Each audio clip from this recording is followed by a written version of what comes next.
Okay, this is assignment number 11 is the last assignment. It's deal with chapter 10, which is elasticity and oscillation, and is due right before next test on Friday.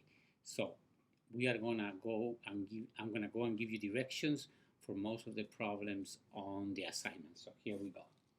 So the first set of problems deal with elasticity, and almost everything that deals with elasticity is contained in the equation that says that the stress, which is force per unit area, so it's Newton per meter square, that's equal to the Young modulus of the object times what we call the strain, which is the change in length over the original length of the material that you are dealing with. So in number one, you have a steel beam that is vertically and it has a load, which is this one over here.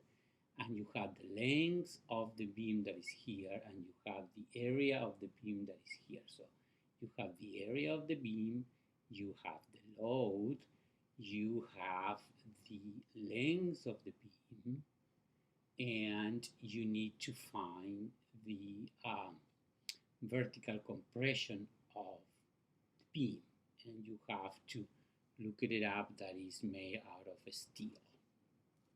The number two is a wire that is have these Young modulus. So this is so in this particular case, you again write down this. So in this particular case, this is given, the area is given. So if you hang a weight from the wire, so this weight produces a force that is mg, so it's there, then you can calculate obviously what will be the extension. So in all of these problems, you have to worry about units many times. Many times you are given the areas in millimeter square, for example, here. So 1 millimeter square, don't forget that is actually 10 to the minus 6 meters square, and so on. Now let's continue with number three. Number three is a problem that actually we did in lecture. This problem was done in lecture. You have to look at the PowerPoint presentation of the lectures from this week, and this was slide number 5. Similarly, this one was also done in lecture and with different numbers, and this is slide number 6, if I'm not mistaken. Now we have a column that it has, so the area is given, so this equation will still hold. So you have an area, so watch out with the units. You have a load, is that one, is that. You have a Young modulus. And what is the stress? Well, the stress is F over A. And what is the strain? Well, the strain is this over here. So all of that is given by the numbers. And now, once you have all of this number, if now you input a number for the length, you are going to be able to get the change in length. And what is the maximum weight that the column can support? Well, that's why they give you this. Because this is when the load is equal to the compressive strength,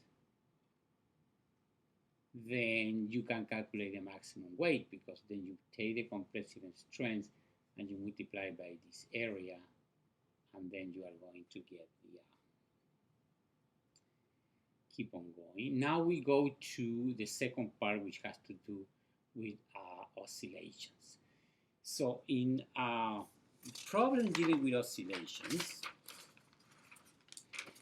the thing that we have to keep in mind is that in general, this motion is sinusoidal.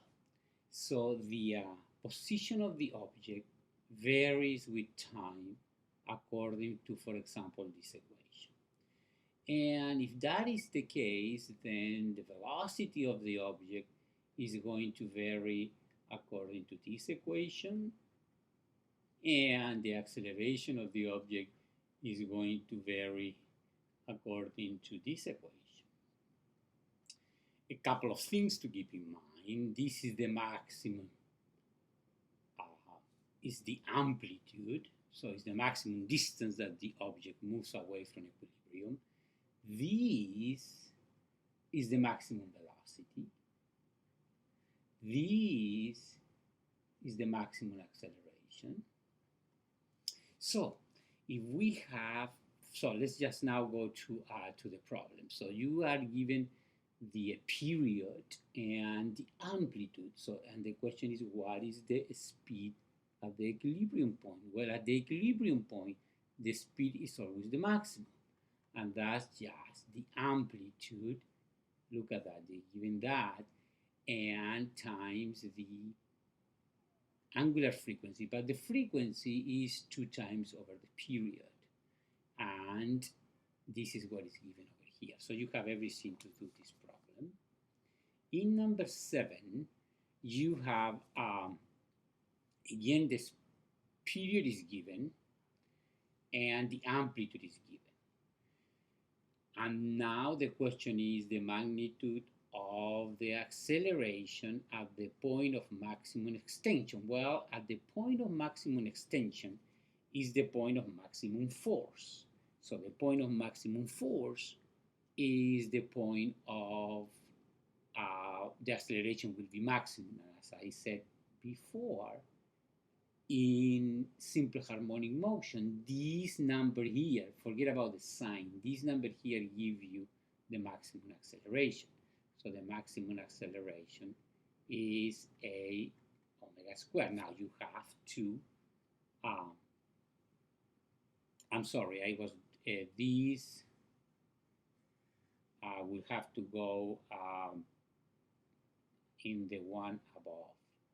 So the maximum acceleration is going to be the amplitude times omega squared. And like in the previous case, you have to, from the period, you have to go to the frequency. But you already know how to do that.